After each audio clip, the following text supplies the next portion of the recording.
Nakarinig ng mga pagsabog sa nasusunog na residential area sa Taguig. May live report si EJ Gomez. EJ? Ato, maglilimang oras na ngang inaapula ng mga bombero ang sunog na sumiklab sa isang residential area dito sa Barangay Santa Ana sa Taguig. Nasa mahigit 70 fire trucks ng BFP at fire volunteers ang rumisponde sa sunog. Ayon sa BFP, pahirapan ang pag-apula sa apoy dahil sa masisikip na eskinita sa lugar. Ayun, sumabog. Dinig ang mga pagsabog habang naglalagablab ang apoy pasado 6:30 ng gabi sa Barangay Santa Ana, Taguig. Bigla-biglang sumasabog yung tangke. Sa videong ito, ilang tao ang namataang lumalangoy palayo sa nasusunog na lugar. Lumalangoy na yung mga tao. Ayun, lumalangoy na sila. Ayon sa BFP, residential area ang nasusunog. Pasado 7:00 ng gabi, itinaas sa ika-5 alarma ang sunog. Tumulong na sa pag-apula ang kawani ng BFP mula sa mga kalapit na lugar at fire volunteers. Pahirapan ang pag-apula sa apoy dahil bukod sa traffic papunta sa lugar, masisikip ang mga eskinita at dikit-dikit ang mga bahay. Inilikas ang mga nasunugan sa kalapit na eskwelahan. Atom, ayon sa BFP, nasa 350 families yung affected, no, o nasa 700 individuals. 175 so far, no, yung bilang ng bahay na natupok at nasa 3.75 million pesos naman ang estimated damage. Yung mga nakalikas na residente, nandun sila ngayon nananatili sa katabing eskwelahan, habang yung iba naman ay nandito sa aming kinatatayuan na bakanting lote kasama ang ilang gamit na kanilang naisalba. Atom? Sensitibong balita, isang mag-ina ang pinaghahampas ng martilyo ng 14 na taong gulang na sospek sa San Pedro o San Pablo, Laguna. Ang sospek katiwala nila. At may report si Ian Cruz, exclusive.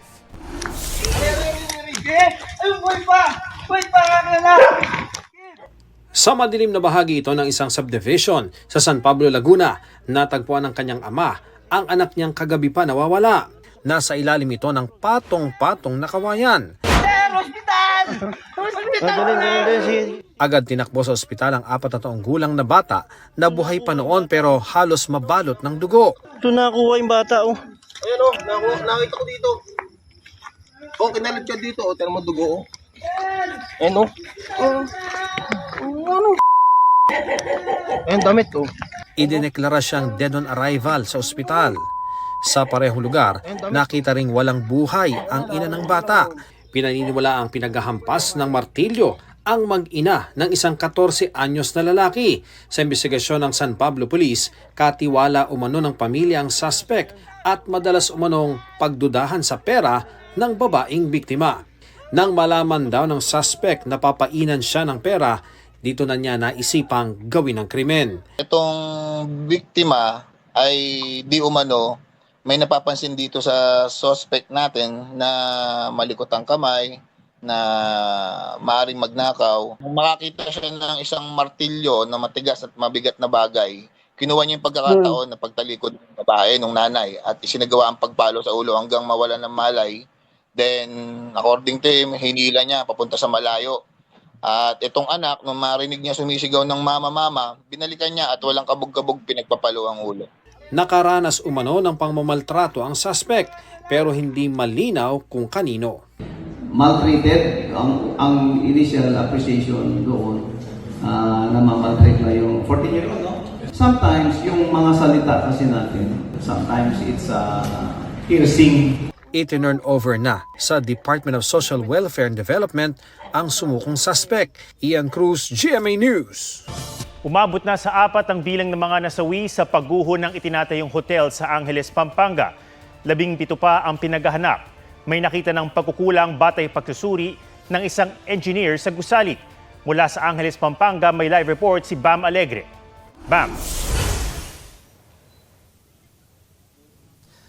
Atong bago mag 8:30 ng gabi kanina ay tinigil na ng Unified Rescue System itong rescue operations dito sa pinangyarihan ng pagguho.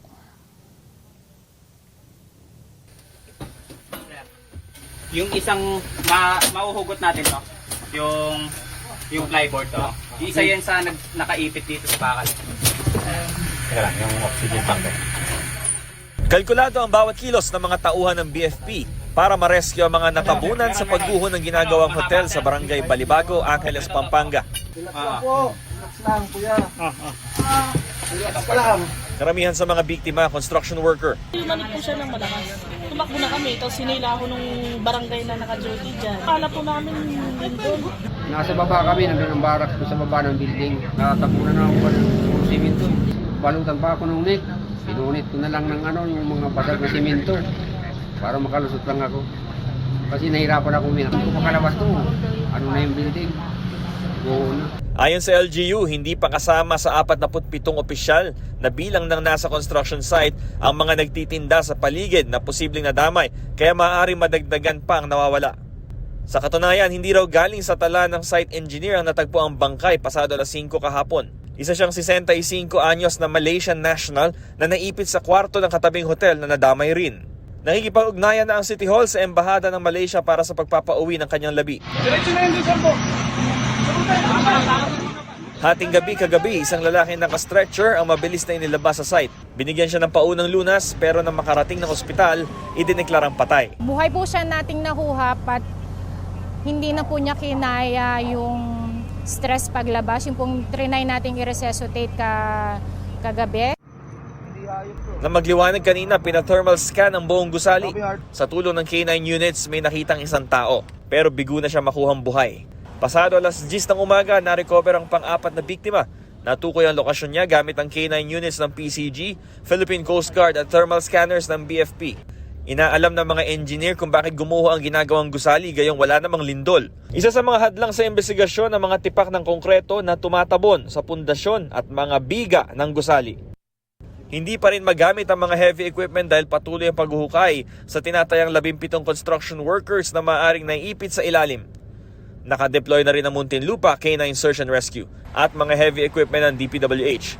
Ang pinakamahirap dito is very unstable yung site. No, dahil nga under construction pa to, mano-mano ang pagtanggal ng debris.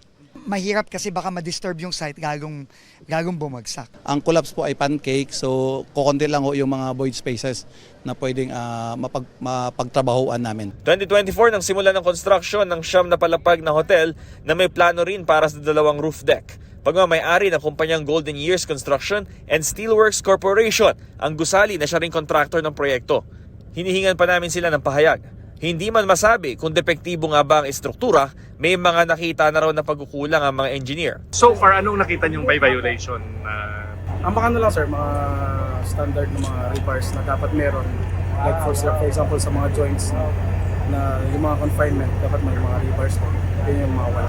Sabi naman ng Dole Region 3, ipinatigil nila ang pagpapatayo ng gusali noong nakaraang taon dahil sa occupational safety violations. Meron kaming na-receive na complaint on non-payment of or non-coverage to SSS, PhilHealth and Pag-ibig. Hindi rin daw sila pinapasok sa lugar para makapag-inspeksyon. Pero makalipas daw ang 1 buwan, nilift ang suspension matapos mag-comply ang kumpanya.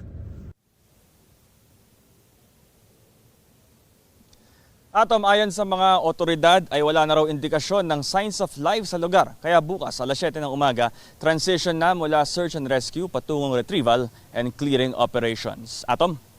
Maraming salamat, Bam Alegre. Aligasyon ni Senator Amy Marcos, may ilang mambabatas umanong nagbabalak isulong ang pag-amyenda sa konstitusyon o charter change at di pagsasagawa ng eleksyon sa 2028. Sa pinalabas na video ng senadora, nagpulong umano sina dating Senate President Tito Soto at House Speaker Bogie D para sa charter change o CHACHA. Para mangyari ito, kailangan daw ng no-L o no-election scenario. Palalawigin daw nito ang termino ng Pangulo at mga mambabatas hanggang 2031. Ang planong CHACHA at no-L, konektado raw sa impeachment ni Vice President Sara Duterte. Ayon sa senadora, may mga source siya tungkol sa napag-usapan sa meeting. Pinabulaan na naman ng Senate Minority ang alegasyon ni Senadora Marcos. Nagmosyon si Senator Mig Zubiri na i-strike off the record ang video na ipinalabas ng senadora dahil propaganda tulang daw ito. Sinigundahan niya ni Soto at itinanggi ang alegasyon laban sa kanya ng senadora.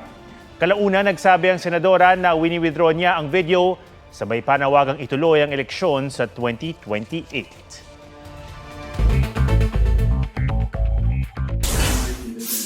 Reklamong plunder at indirect bribery laban kay Senador Rodante Marcoleta, gawa-gawa lang umano ayon sa senador. Giit ni Marcoleta, paraan lang ito para patahimikin siya tungkol sa anomalya sa flood control at dahil sa nalalapit na impeachment trial ni Vice President Sara Duterte. Ani Marcoleta, sasagot siya sa proper forum. Marcoleta at Senador Jinggoy Estrada na piling maging Vice Chairperson ng Senate Blue Ribbon Committee. Si Senador Pia Cayetano ang chairperson nito, samantalang miyembro naman ng komite, sina Senador Bongo, Robin Padilla, Mark Villar, Camille Villar, Chis Escudero at Amy Marcos. Dating Senador Francis Tolentino nanumpa bilang Acting Secretary ng Department of Labor and Employment o DOLE. Pinalitan ni Tolentino si Bienvenido Laguesma na nag-resign dahil nais daw tutukan ang kanyang kalusugan. Sandra Aguinaldo, GMA News. Iniimbestigahan ng viral video ng mga lalaking nagpanggap umanong mga pulis sa isang computer shop sa Talisay City, Cebu. Sa kuha ng CCTV, 4 na lalaking naka-helmet ang nag-body search sa mga nasa loob ng internet cafe. Kinuha rin ng kanilang mga cellphone. Sa investigasyon ng pulisya, 2 pa ang nasa labas ng establishmento. 2 customer ng computer shop ang isinama at isinakay ng motorsiklo pero kalaunay ibinabarin. Isinaoli rin umano ang mga cellphone ayon sa may-ari ng computer shop. Inaalam pa ang pagkakakilanlan ng mga sangkot. Halos 3,000 pamilya ang inilika sa Maguindanao del Sur sa tindi ng pagbabaha ng trough o buntot ng low pressure area. Binahari ng iba pang bahagi ng Mindanao. May report si Darlene Kai. Walang sinanto ang malakas na ulan sa bayan ng Sultan sa Barongis, Maguindanao del Sur. Pati moske, binaha. Lubog din sa bahang maraming bahay at maging sa mga kalsada kaya ang ilang residente ay napilitang magbangka. Itinutulak na lang ang isang tricycle sa taas ng tubig. Sa tala ng PDRRMO Maguindanao del Sur, halos 3,000 pamilya ang apektado ng baha. Wala namang nasaktan sa mga pag-ulang dulot ng trough ng low pressure area. Sa Alamada, Cotabato, sinuong ng isang pamilya ang ragasan ng ilog para makapagtayo ng kubo sa kabilang pampang. Tuwing malakas ang ulan, hirap silang makauwi dahil delikadong tumawid sa taas ng tubig. Sa Davao City, umapaw ang isang ilog at kinailangang sagipin ng mahigit 30 individual na trap sa baha habang nasa sabungan sa gitna ng pagdiriwang ng pista. Darlene Kai, GMA News. Code Gray lead star Andrea Torres, time out muna sa work to check the craziest thing on her bucket list, ang mag-skydiving sa Hawaii. Danny O'Donoghue ng bandang The Script, nag-jeep papasok sa set ng unang hirit. Naka-experience pa ang vocalist ng Irish pop rock band ng Pinoy Breakfast. Every time we come here, it's an absolute honor. We just want to keep coming back again and again, show our appreciation for our Filipino fans. Bakit ka bumalik? Sabi ko huwag kang alis doon. Bakit ka bumalik? Ayos ka lang ba? Pilot episode ng Task Force Firewall, siksik, liglig agad sa aksyon. Isa sa mga miyembrong lalaban sa cybercrime si Galo, played by Miguel Tan Felix. Napanood na si Galo sa opening ng The Master Cutter na pinagbibidahan ni Dingdong Dantes. Crossover siya. Kumbaga, si Galo sa Master Cutter, yun si Galo 10 years ago. After 10 years, nandito na siya sa Firewall. Nag-retire siya sa military. Athena Imperial, GMA News.